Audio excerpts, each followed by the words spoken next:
January 28, 1942. RAF Waddington, Lincolnshire. The reconnaissance photographs landed on Oberst Joseph Schmid's desk with a dull thud. Another four-engine bomber, another British attempt to catch up with German engineering. He barely glanced at the grainy images before filing them away. Type 464, the analysts called it nothing revolutionary. Just another desperate design from an industry that couldn't seem to build a bomber that didn't kill its own crews. Before we go further, hit that like button if you appreciate deep historical research. And subscribe so you never miss these untold stories from World War II. Drop a comment telling us where you're watching from. We love hearing from our community around the world, and your engagement helps us bring more forgotten history to light. Schmid returned to reports that actually mattered. The Sterling couldn't climb above 15,000 feet without struggling. The Halifax kept losing its tail section mid-flight, and the Manchester, that catastrophic twin-engine disaster, was already being pulled from service.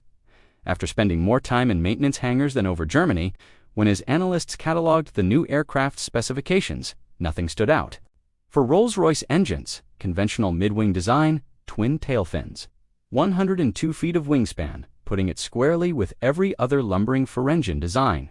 Cluttering British airfields, what Schmid didn't know, what his analysts couldn't see in those photographs, was that this bomber would deliver more tonnage than every other aircraft in RAF Bomber Command combined.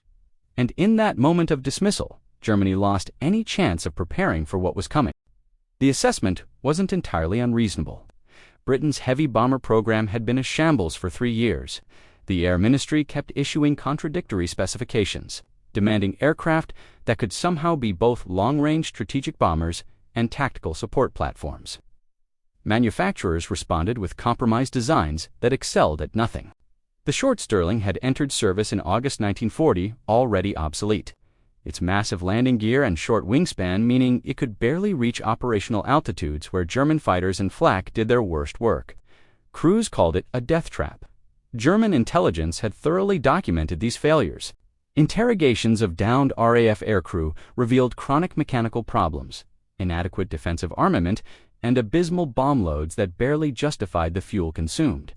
When Luftwaffe analysts compared British heavy bombers to their own Heinkel, He-177 or 2 American designs, like the B-17 Flying Fortress, the conclusion seemed obvious. Britain had lost the heavy bomber race before it started. The Type 464, soon designated the Lancaster, arrived at No. 44 Squadron in December 1941 for operational trials. German observers noted the squadron code KM appearing on reconnaissance photos throughout January and February 1942, but saw nothing worth elevating to high command. What they completely failed to grasp, what their rigid assessment criteria couldn't detect from photographs, was the revolutionary space between those wings. While analysts catalogued engine types and measured wingspans, they missed the one specification that would redefine strategic bombing. The Lancaster's bomb bay ran unobstructed for 33 feet through the aircraft's center section. No structural beams, no fuel tanks, no intrusive supporting framework. Just open volume, waiting to be filled with tonnage. German engineers thought physically impossible to carry. The story behind this unobstructed bomb bay begins with one of the most spectacular failures in British aviation history. In July 1936, the Air Ministry issued specification P-1336, calling for a twin-engine medium bomber capable of carrying 8,000 pounds of bombs over 2,000 miles. The logic seemed sound to engines, meant lower production costs, less fuel consumption, easier maintenance than four-engine designs. Avro Aircraft's chief designer, Roy Chadwick, responded with the Type 679, later christened the Manchester. It looked brilliant on paper. The Manchester first flew on July 25, 1939, and problems emerged immediately. Chadwick had been forced to use the Rolls-Royce Vulture engine, a 24-cylinder X-configuration beast that produced 1,760 horsepower. On paper, 2 Vultures could match the power of 4 smaller engines. In reality, the Vulture was an absolute disaster. The engine was essentially to Rolls-Royce Peregrine V1 to engines mounted on a common crankcase, and that crankcase couldn't handle the stress. Connecting rods failed, cylinders cracked, coolant systems leaked. The Vulture overheated in level flight and caught fire with disturbing regularity. Number 207 Squadron received the first operational Manchesters in November 1940.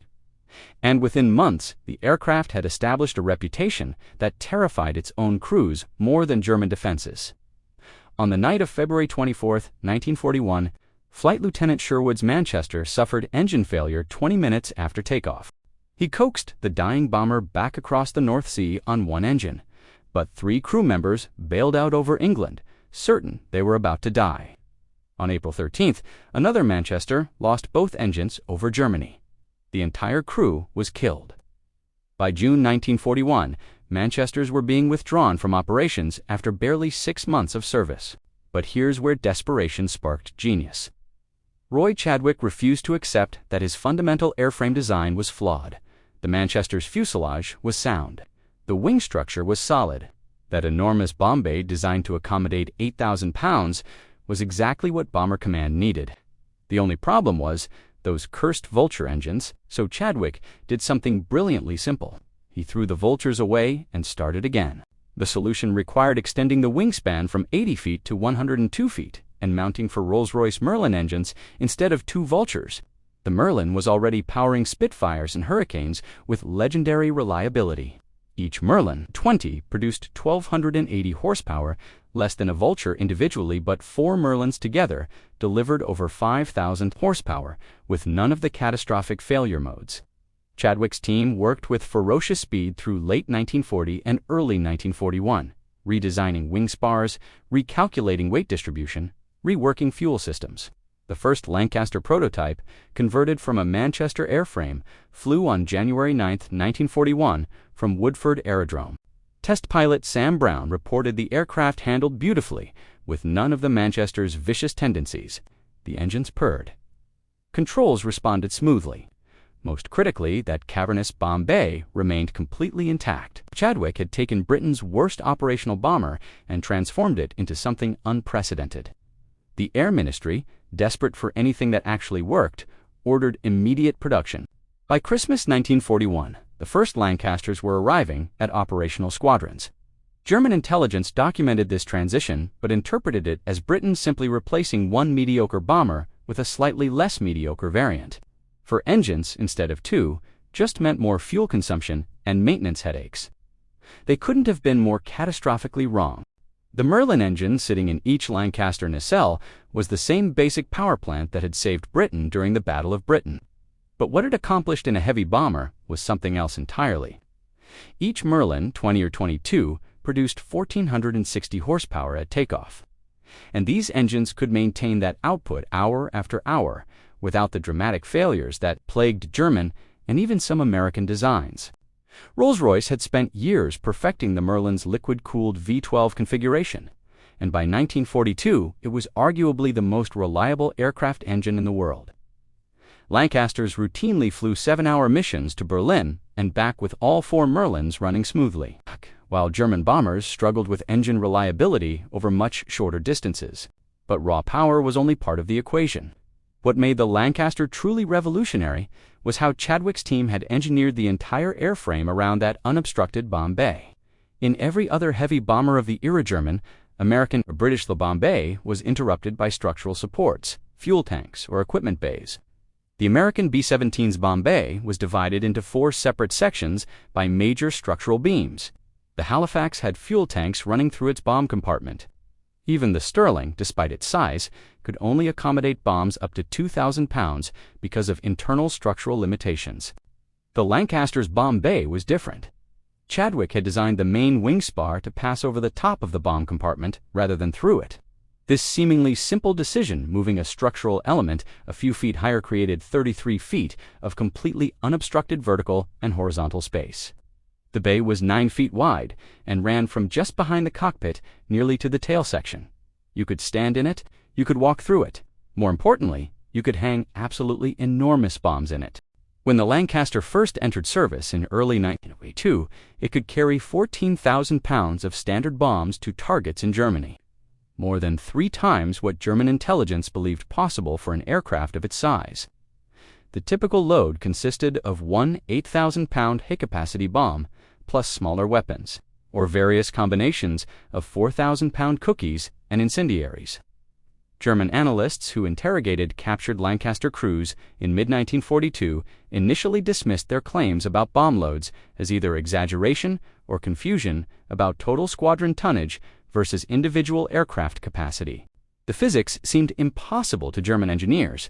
An aircraft weighing 68,000 pounds fully loaded shouldn't be able to carry 14,000 pounds of that weight as bombs. That was more than 20% of maximum takeoff weight devoted to payload. German heavy bombers typically managed 8 to 10%. The Heinkel He-177, Germany's only operational four-engine bomber, could carry 4,400 pounds maximum. Even that required reducing fuel load for shorter-range missions.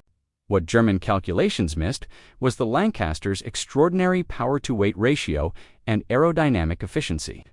For Merlins, producing nearly 6,000 horsepower combined, gave the Lancaster enough thrust to haul massive loads while maintaining operational altitude. The aircraft could cruise at 20,000 feet, fully loaded high enough to avoid the worst flak concentrations. Maximum speed at that altitude was 287 miles per hour, fast enough to make interception difficult for all but the most skilled night fighter pilots. March 3, 1942, Wilhelmshaven, Germany.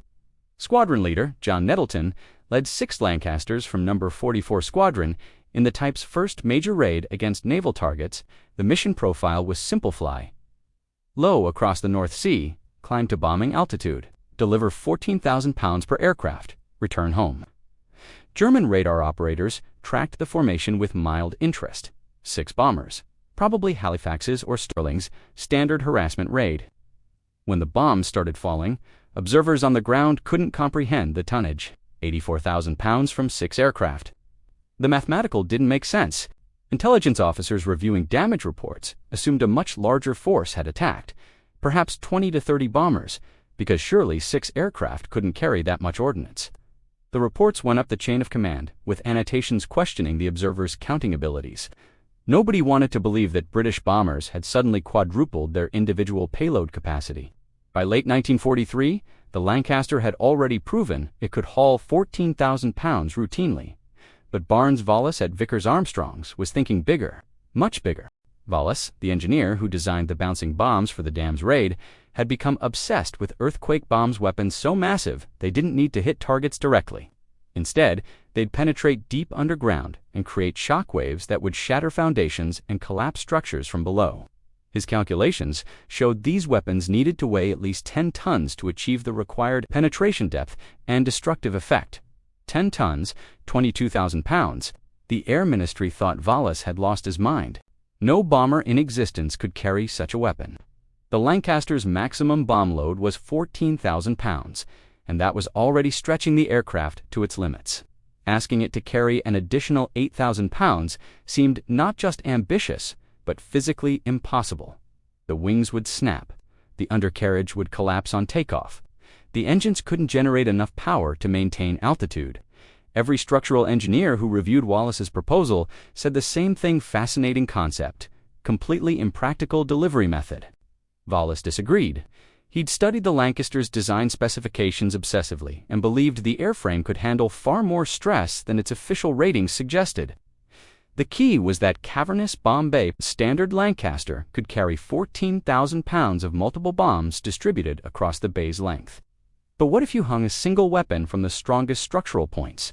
What if you stripped out unnecessary equipment, some of the armor plating, defensive guns from positions German night fighters rarely attacked from, even the bomb bay doors?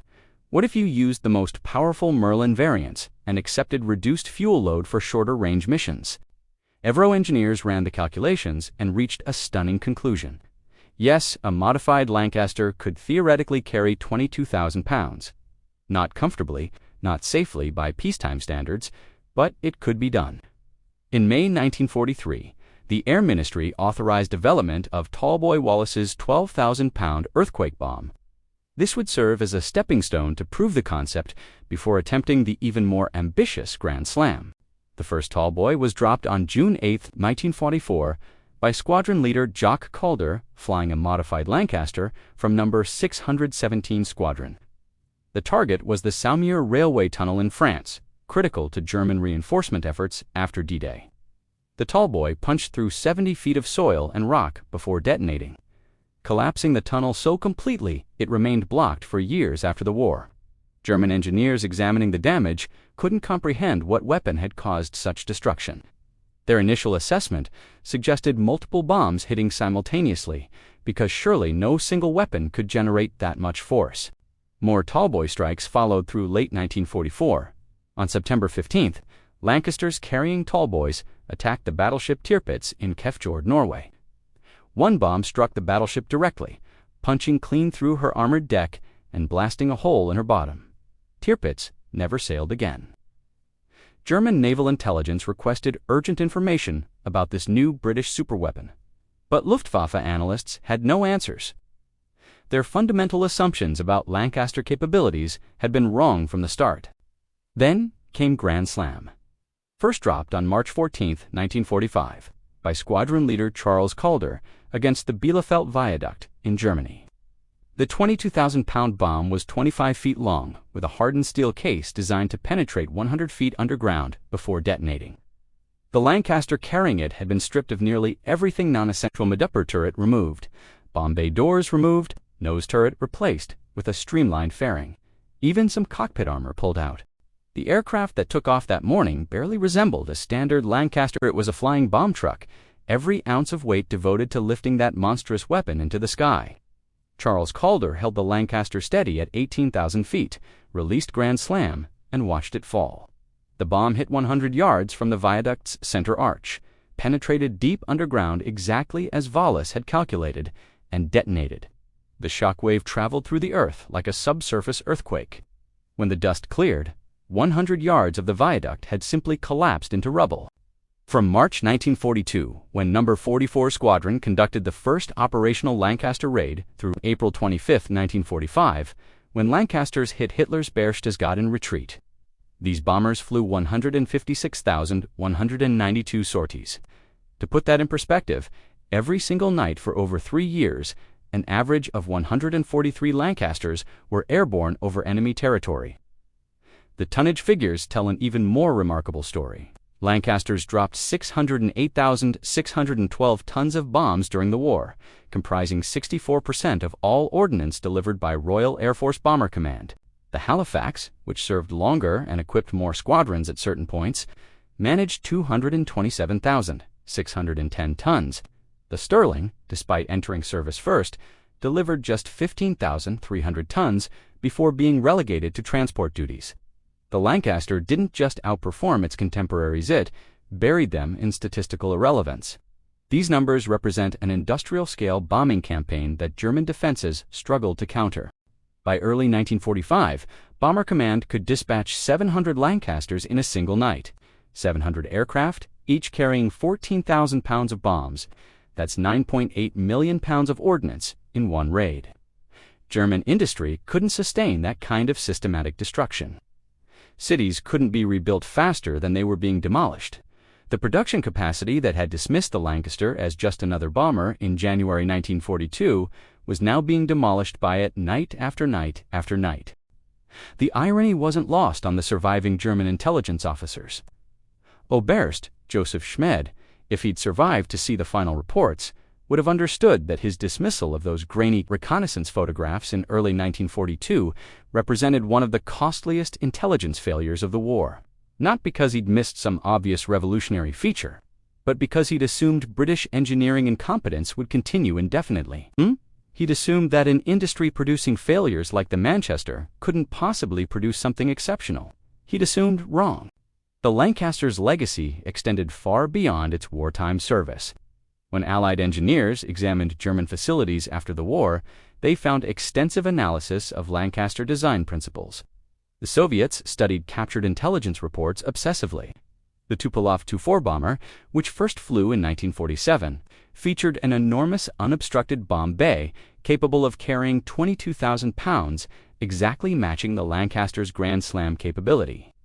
American Cold War bomber development followed similar paths. The Convair B-36 could carry 72,000 pounds of bombs, an absurd figure that only made sense in a world where the Lancaster had demonstrated massive payloads were operationally viable. But perhaps the most lasting impact was doctrinal. Before the Lancaster, Strategic bombing theory emphasized precision attacks on specific targets using bombers that could fight their way through enemy defenses. After the Lancaster Doctrine accepted that winning strategic bombing campaigns required delivering more ordnance than the enemy could absorb, not flying the most heavily armed individual aircraft, payload capacity became the primary metric for evaluating heavy bombers. Defensive armament became secondary. The Lancaster hadn't just been an excellent bomber, it had redefined what excellence meant. History would remember the Lancaster, and Germany never saw it coming until the bombs were already falling.